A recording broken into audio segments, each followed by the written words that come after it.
오늘 우리에게 주실 하나님 말씀은 구약성경 열왕기하 8장 16절에서 27절까지 말씀입니다. 열왕기하 8장 16절에서 27절까지 말씀입니다. 16절부터 계속 제가 봉독하고 마지막 27절 함께 합독하겠습니다.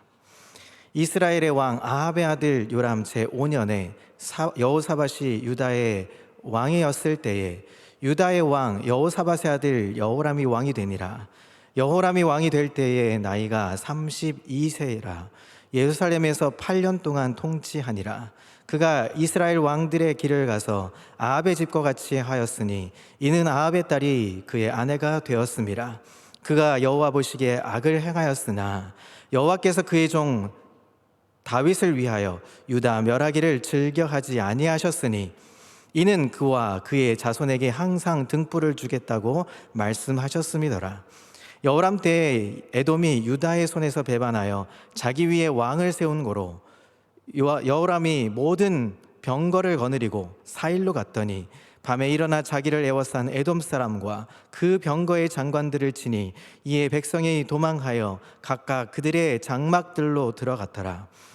이와 같이 에돔이 유다의 에스와에서 배반하였더니 오늘까지 그러하였으며 그때 림나도 배반하였더라.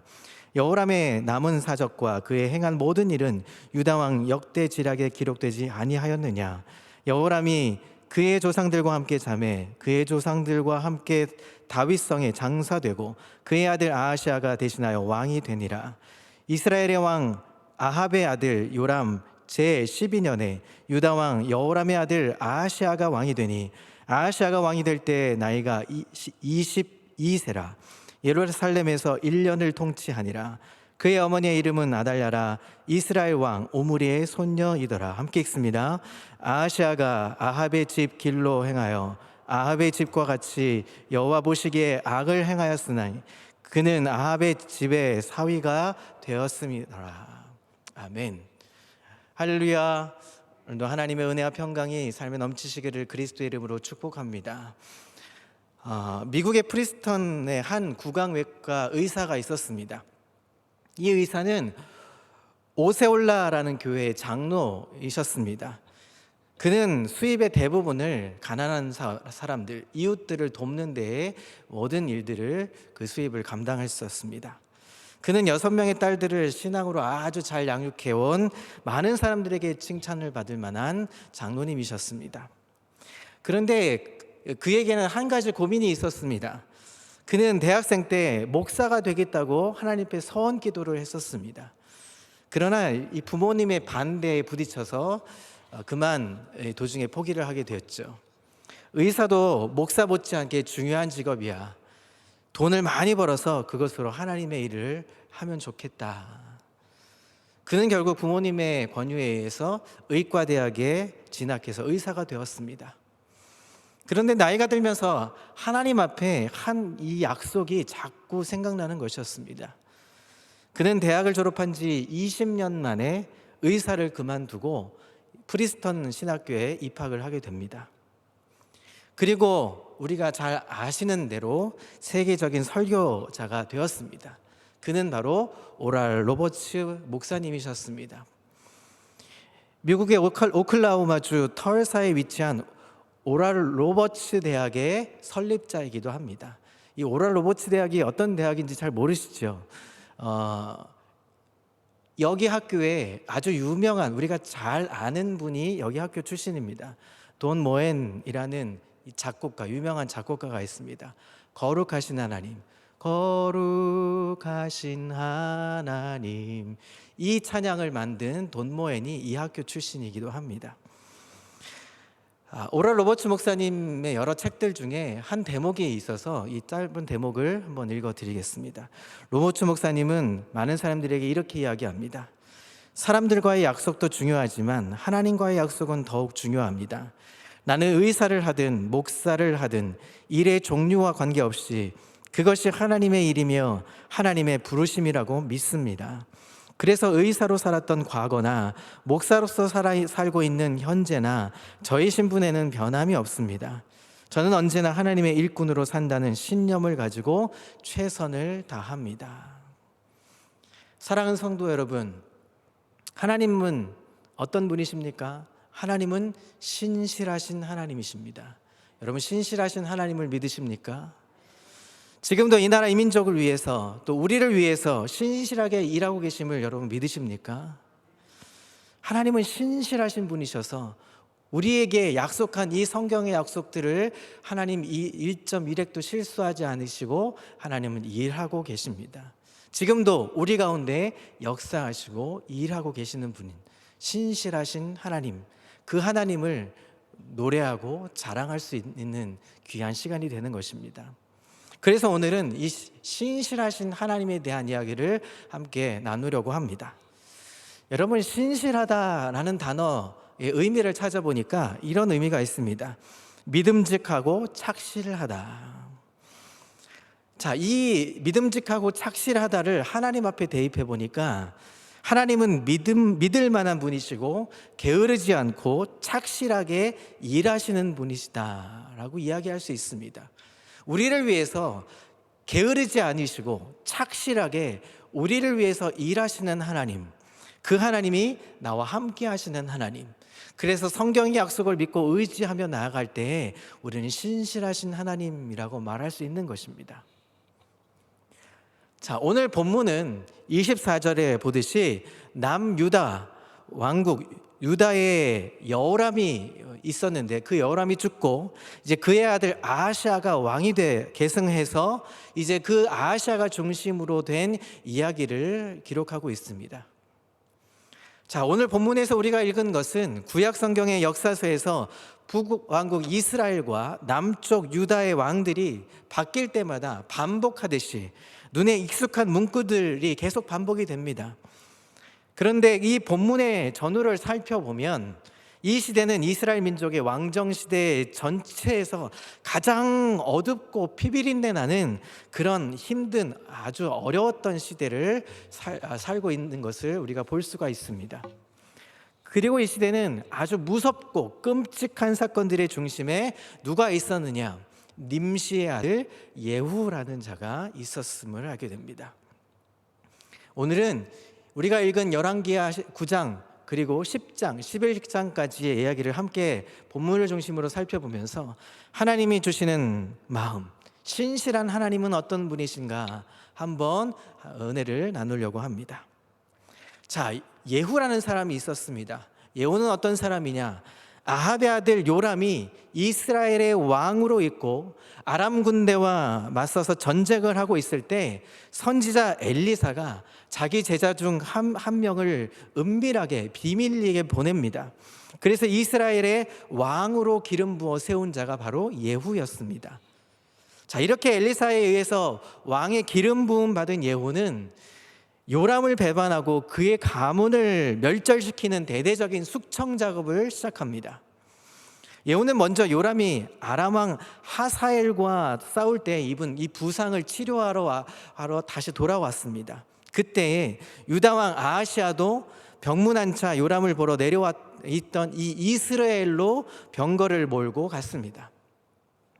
요람과 아하시아는 각각 병거를 타고 나아가서 예후를 맞이합니다. 자, 그와 대면한 그 순간 그가 반역했음을 알아채고 돌이켜서 도망하기 시작합니다.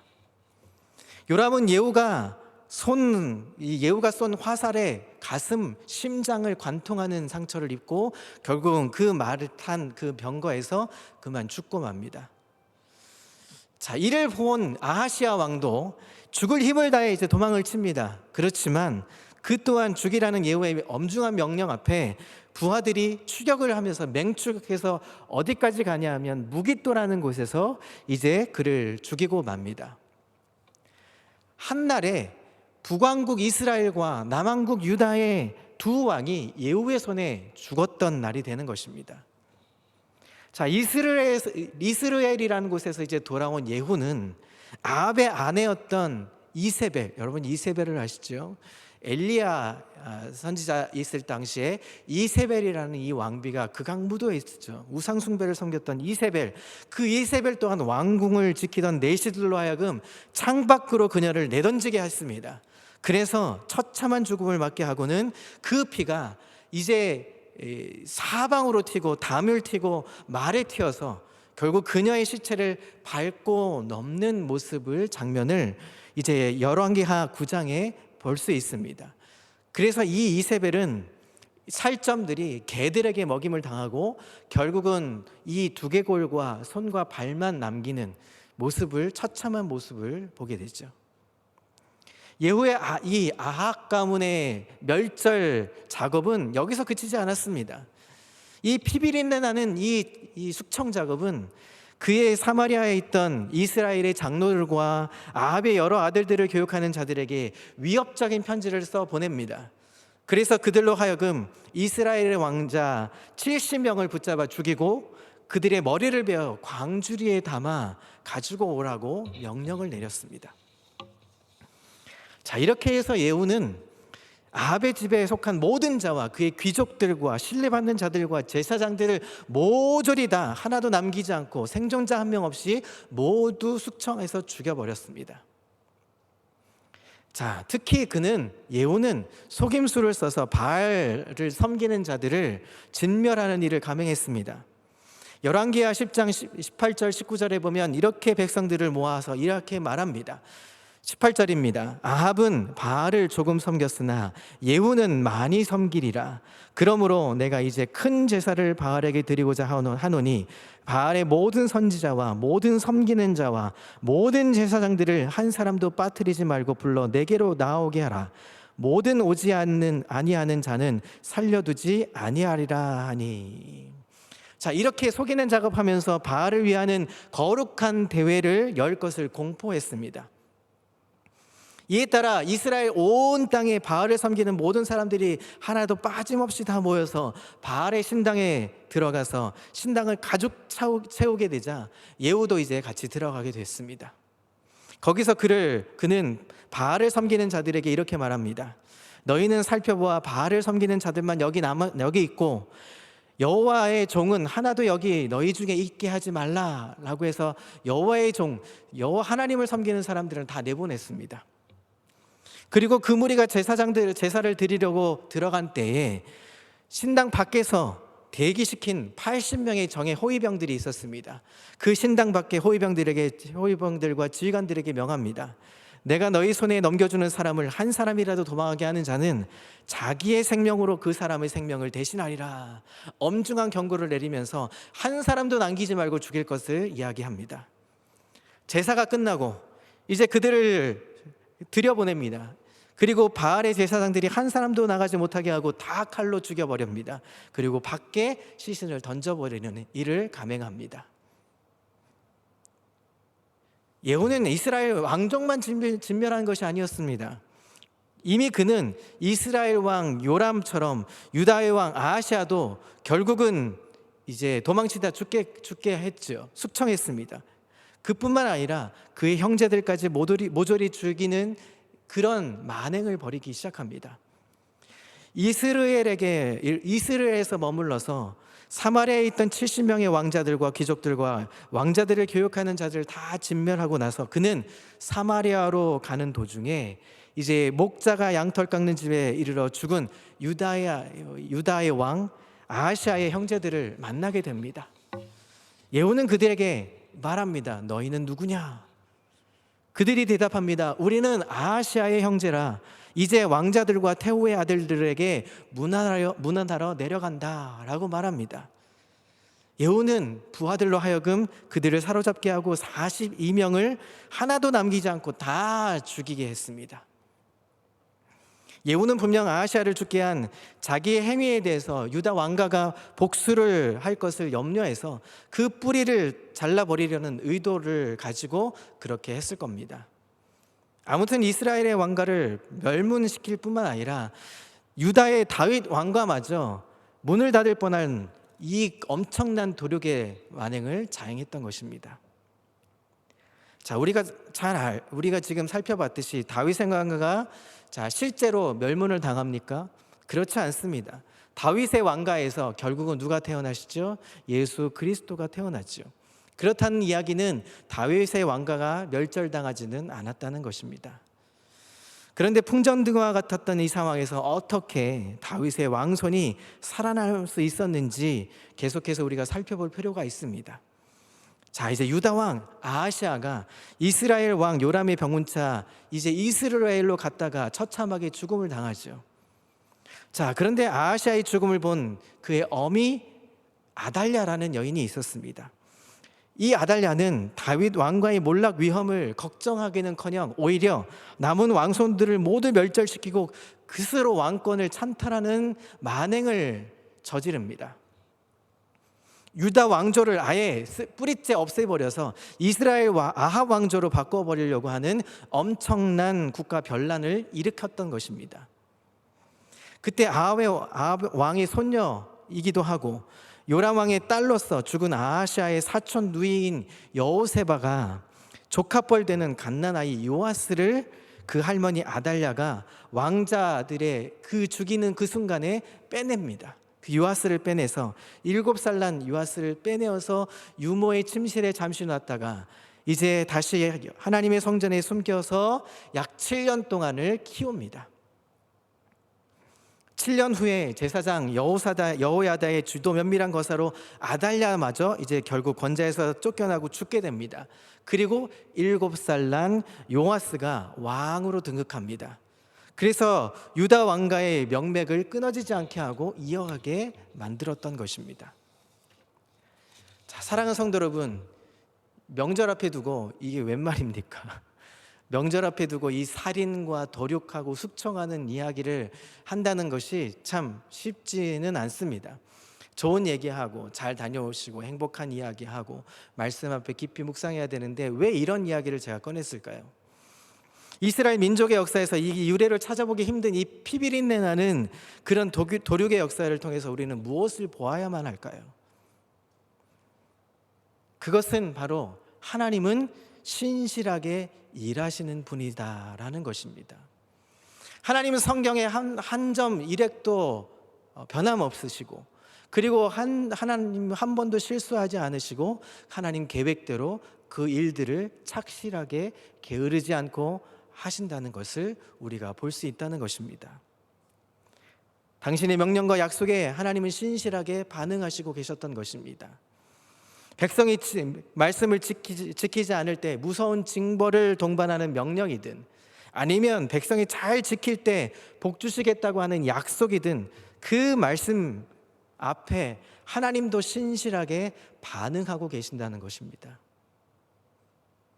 우리는 오늘 본문에 담겨진 메시지를 바로 깨닫기 위해서 멀리 거슬러 올라가서 다윗에게 주셨던 그 하나님의 약속과 엘리야에게 주셨던 예언을 상기하는 것이 필요할 것입니다.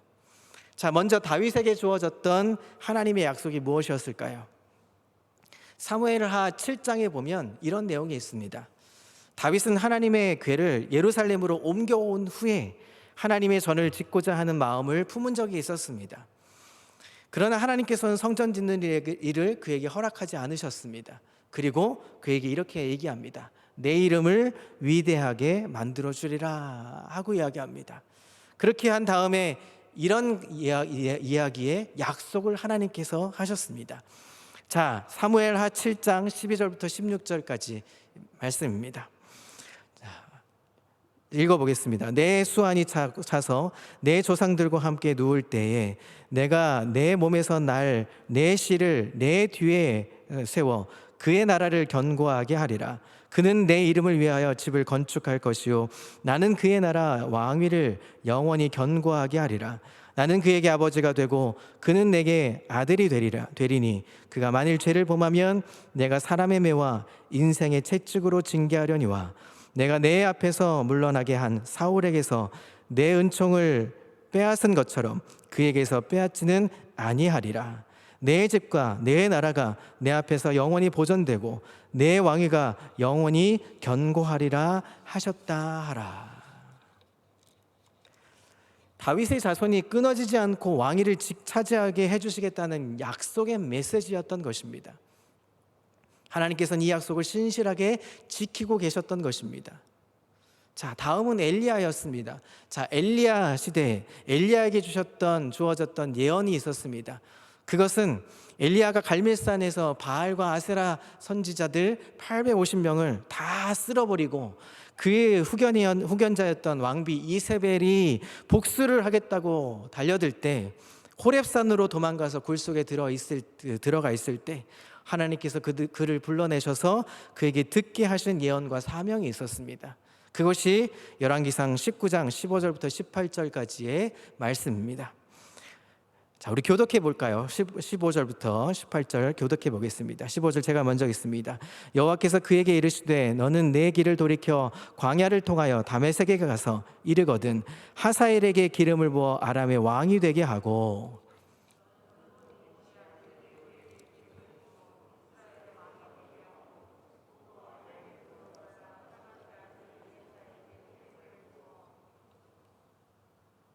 하사엘의 칼을 피하는 자를 예후가 죽일 것이요 예후의 칼을 피하는 자를 엘리사가 죽이리라. 그러나 내가 이스라엘 가운데 7,000명을 남기리니 다 바알에게 무릎을 꿇지 아니하고 다 바알에게 입맞추지 아니한 자니라. 자, 이 예언을 통해서 엘리야에게 주어진 사명이 무엇이었을까요? 그것은 죽이는 사명이었습니다. 그가 직접 죽이는 것이 아니라 죽일 사람들을 기름 부어 세워서 그들로 하여금 죽이게 하는 사명이었습니다. 그러나 우리는 여기서 하나님과 그의 선지자 엘리야를 잔혹한 살인자로 여길 필요는 없습니다. 왜냐하면 그 죽임의 대상이 어떤 사람들이었습니까? 하나님을 경노하시게 하고 하나님께서 혐오하시는 자들이었다는 것 사실을 잊어서는 안 되는 것입니다. 18절에 뭐라고 얘기합니까? 내가 이스라엘 가운데에서 7,000명을 남기리니 다 바알에게 무릎을 꿇지 아니하고 다 바알에게 입맞추지 아니한 자라고 얘기합니다. 이것을 통해서 우리는 하나님께서 남기지 않고 진멸하신 자들이 바알에게 무릎을 꿇고 입맞춘 자들이었다는 것을 알 수 있는 것이죠. 하나님의 백성을 거룩하게 보존하는 데 있어서 가장 위협이 되는 것이 무엇입니까? 그것은 우상 숭배와 더불어서 하나님의 백성에게 우상 숭배를 만든 자들을 결코 하나님이 용납하지 않으신다는 사실입니다. 하나님은 단호한 의지를 가지시고 그 선지자의 예언을 통해서 이렇게 단호하게 사람들을 세워서 그렇게 도구로 사용해서 결국은 진멸시키고 있는 것입니다. 엘리야는 그의 제자이며 후계자인 엘리사에게 그 하나님의 뜻을 잘 전수합니다. 엘리사는 그 사명을 잘 수행하여서 하사엘이라는 자로 하여금 병든 아람 왕 베나닷을 이불에 물을 적셔서 얼굴에 덮어서 죽게 만들고 그 대신 왕으로 등극하게 만듭니다. 하사엘은 그렇게 아람의 왕이 된 후에 계속해서 이스라엘을 쳐들어와서 괴롭히는 자가 되었습니다. 하나님 앞에서 악을 행하고 하나님을 진노하게 하시는 이스라엘을 징계하시기 위해서 아람 왕을 통해서 그렇게 하나님의 도구로 사용되어진다는 것입니다.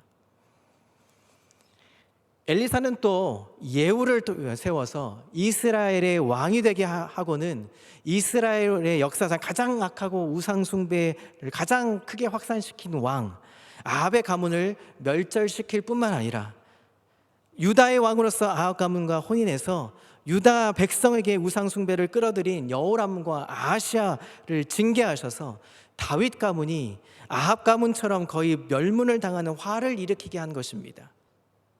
이렇게 하나님께서는 당신이 내리신 징벌의 경고에 대해서도 신실하게 일하셨던 분이신 것입니다. 그리고 오늘 읽었던 본문 17절부터 19절의 이제 말씀을 다시 보겠습니다. 17절부터 18절 19절까지 우리 천천히 함께 합독해 보겠습니다. 시작. 여호람이 왕이 될 때 나이가 32세라 예루살렘에서 8년 동안 통치하니라. 그가 이스라엘 왕들의 길을 가서 아합의 집과 같이 하였으니 이는 아합의 딸이 그의 아내가 되었음이라. 그가 여호와 보시기에 악을 행하였으나 여호와께서 그의 종 다윗을 위하여 유다 멸하기를 즐겨하지 아니하셨으니 이는 그와 그의 자손에게 항상 등불을 주겠다고 말씀하셨음이더라. 여기서 우리는 먼저 유다 왕 여호람이 아합의 딸을 아내로 맞이하게 되는 것을 보게 됐죠. 이스라엘 왕들의 길을 가서 아합의 집과 같이 악을 행하였다는 것을 사실에 우리는 주목해야 합니다. 그리고 그 결과 20절과 22절에 이렇게 이야기합니다. 20절에 보면 각각 여호람 때에 에돔이 유다의 손에 배반하여 자기 위에 왕을 세웠다고 말합니다. 그리고 22절에 보면 그때의 림나도 배반하였다라고 기록되어 있습니다. 자, 이 말은 어떤 것이냐 하면 왕국의 국력이 이제 점점 약화되고 있고 영토가 줄어들고 있다 하는 것을 보여줍니다. 그러나 이것은 나라가 기우는 우환의 시작에 불과했습니다. 여호람의 아들 아하시아에 와서는 아주 국가 전망의 위기까지 오게 된 것입니다. 이미 보았듯이 예후에 의해서 아하시아가 자신이 죽음을 당하고 그의 형제 42명이 몰살을 당하고 그리고 그의 어미 아달랴는 그 기회에 자신의 자손들까지, 자신의 손자들까지 다 유다의 왕자들은 다 죽인 대참극이 벌어졌던 것입니다. 그 원인을 본문은 뭐라고 밝히고 있습니까? 26절, 27절을 함께 읽어보겠습니다. 26절, 27절입니다. 시작. 아하시아가 왕이 될 때에 나이가 22세라. 예루살렘에서 1년을 통치하니라. 그의 어머니의 이름은 아달랴라. 이스라엘 왕 오므리의 손녀이더라. 아하시아가 아합의 집 길로 행하여 아합의 집과 같이 여호와 보시기에 악을 행하였으니 그는 아합의 집의 사위가 되었음이더라. 아달랴는 오므리의 손녀라고 말합니다. 자, 오므리는 어떤 사람이냐? 바로 아합의 아버지였습니다. 아합 왕은 이스라엘 중에서도 가장 악한 왕이라고 소문난 왕이었죠. 그 아합의 아버지였던 것입니다. 아달랴는 아합의 아내 이세벨보다 더한 아주 극악무도한 여인이었습니다. 그런데 아하시아가 또한 아합의 집의 사위가 되었다라고 말합니다. 여호람과 아하시아 부자가 대대로 아합의 집안의 여자들과 혼인해서 우상 숭배를 들여오게 하고 악을 행함으로써 그 끔찍한 가문의 화와 그리고 왕국 전체 위기를 초래했다는 것을 우리에게 상기시켜주고 있는 것입니다. 그리고 우리는 하나님께서 유다를 멸하셔야 함에도 불구하고 다윗을 위해서, 다시 말하면 다윗과 그의 자손들에게 등불을 꺼주지 않으시겠다는 하나님의 약속을 신실하게 지키고 있는 사실을 우리는 주목해야 합니다. 갓난아이 요아스, 결국은 이 유다 후손 중에 갓난아이, 이 7살도 안 된 이제 갓난아이 요아스 하나가 왕족의 이 존폐의 위기에서 구출되어서 다윗 왕가의 명맥을 이어나가기 시작합니다. 이 신실하신 하나님을 보여주는 것이 바로 오늘 열왕기하 9장부터 11장까지의 내용인 것입니다. 사랑하는 성도 여러분, 이 어두웠던 시기 이스라엘의 민족의 한 이야기를 통해서 우리는 새삼 깨달아야 할 것이 있습니다. 그것은 바알에게 무릎을 꿇고 입맞춘 자들이 되지 말아야 한다는 것입니다. 하나님을 멸시하고 우상을 숭배하면서 악을 행하는 자들과 유대 관계를 맺고 친해지는 것을 하나님은 결코 용납하시지 않으시는 분이십니다. 그런 자들은 하나님이 반드시 징벌하시는 것입니다. 그런 행위는 개인뿐만 아니라 국가와 민족에게 화를 미치기도 하는 것입니다. 그리고 하나님의 백성들이 후손에게 남겨줘야 되고, 그리고 그 후손에게 믿음의 유산을 물려줘야 될 것은 바로 믿음, 다윗과 같은 믿음을 물려줘야 하는 것이죠. 그 믿음보다 더 후손을 위한 소중한 것은 없습니다. 그것은 후손에게 대한 하나님의 자비와 보호를 확보하는 도리이기도 합니다. 다윗이 가졌던 믿음으로 후대가 하나님의 은혜를 풍성히 누릴 수 있는, 그리고 신실한 하나님을 의지할 수 있는 귀한 우리 성도님들 되시기를 그리스도 이름으로 축복합니다. 이 시대는 더 점점 힘들어지는 시대, 악으로 치달아가는 시대로 접어들고 있습니다. 하나님을 원망하고 하나님께 불평불만이 가득하고 더 신실하신 하나님을 의지하지 않은 경우들이 많이 생기는 것을 곳곳에서 보게 됩니다. 이단들이 판을 치고요. 그리고 신실한 하나님을 의지하기보다 세상 것에 빠져서 세상 것을 의지하는 사람들이 더 많아지는 시대라고 말하는 사람들도 있습니다.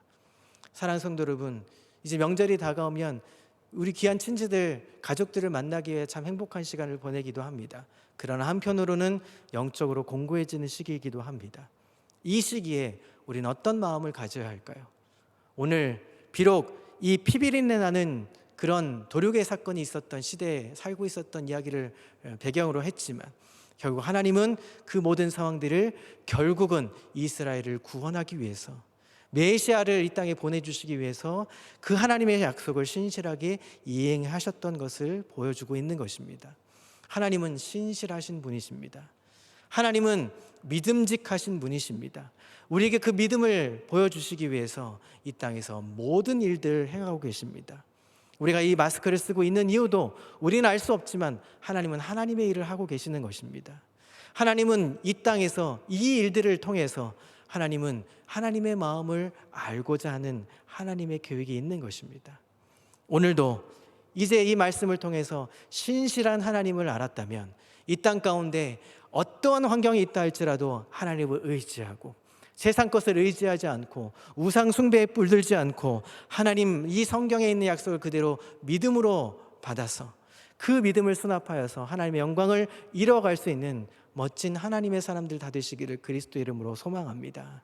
그래서 이 명절의 힘든 시기에도 지혜롭게 대처하고 지혜로움으로 이 신실하신 하나님을 의지하면서 결국 하나님이 하셨다, 하나님이 이 땅의 모든 일들을 다 이루셨다, 결국 우리에게 새 일을 행하실 하나님을 기대하고 소망해야 한다는 이 믿음을 간직하며 그 믿음을 우리뿐만 아니라 우리 후손들에게 물려줄 수 있는 귀한 하나님의 사람들, 우리 평강교회 성도들 다 되시기를 그리스도의 이름으로 축복합니다.